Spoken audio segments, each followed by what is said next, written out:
Bradman said that the finest of athletes have, along with skill, a few more essential qualities to conduct their life with dignity, integrity, with courage and modesty. This principle of sporting spirit is imbibed in the Olympic Charter, and the sport stands on a much higher pedestal of moral standards, contrary to the maxim, all is fair in love and war. The game of cricket is almost worshipped like religion in India and has tremendous following. And the recent infusion of money has led to greed and corruption. Last year in May 2013, the Delhi police and the Bombay police tapped the phones of some of the bookies, and they found that they were conversing with cricketers for spot fixing a match. The match was observed and the spot fixing was detected.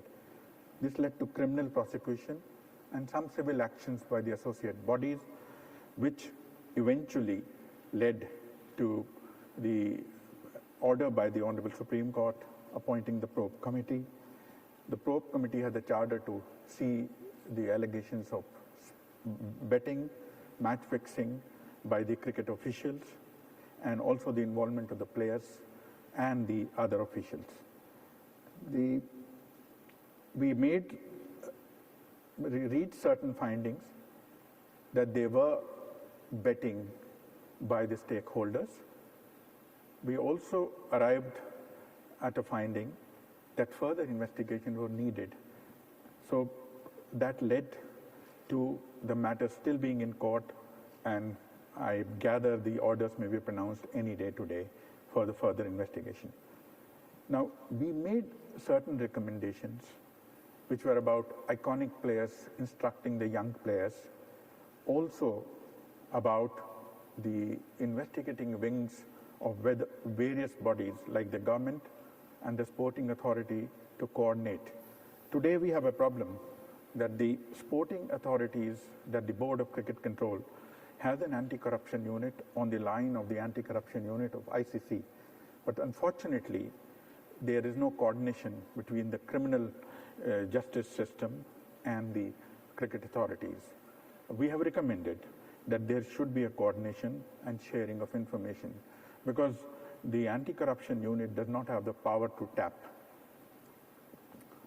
The Prevention of Sporting Fraud Bill has been postulated in India, and this has been occasioned by the fact that the criminal trial of the players is merely on grounds of cheating and criminal breach of trust under the a century-old penal code in India. Now, cheating is really on the ground that a spectator who buys a ticket in the hope of seeing a clean match does not see a clean match, and he's cheated. But for this, we require a spectator to be a complainant. In Delhi case, they have got a spectator to be one of the complainants, but eventually whether this would succeed is highly doubtful. Consequently, the Sporting Fraud Bill has been modulated. It is based on a study of 22 legislations in various countries, mainly the Australian and the South African laws. And there are various facets of sporting fraud. One is underplaying for illegal gain. One is deliberate tanking, which according to our view may not be criminal, but may be punishable in a sporting authority, disciplinary authority. You may take an example where 4 teams have reached the semifinals. The Group A second team does not want to play the Group A first team does not want to play the Group A second team, because that's how the semifinal lineups are fixed in the World Cup football. So they may underperform in their last match so as to avoid meeting a contender for the title. Now this, in my view, does not constitute a criminal offense. It certainly constitutes possibly an offense for the sporting body to investigate. The other facets of sports integrity which are covered by this bill are not informing the government body of an illegal approach. The nature of punishment which we have proposed is 5 times the illegal gain or 5 years rigorous imprisonment. The interesting question which cropped up during the discussion was what punishment should be imposed when there's an element of honey trapping. We are still grappling with that answer. We want this act to be applied to all sports because gradually the sports money is increasing not only in cricket in India, but also in games like football, hockey. Horse racing has always had a large following in India and fair amount of betting. We also had suggested that there should be a sporting development bill. For our purposes, the relevant clauses are unethical practices like doping, age fraud, manipulation of results, bribing or favoritism by referees and umpires. These would be covered by a quasi-legal authority called the Sports Appellate Tribunal to avoid protracted legal trials. It also covers Paralympics, the hearing and visually impaired, and the sports persons are the real focus of attention. Their education, health care, insurance is provided for. We also recommended the formation of an athletes commission, which would have adequate gender representation of at least 10% being women. The 25% athletes are required to be in the governing body or the executive body so as to give the sports person a say in running of the sport.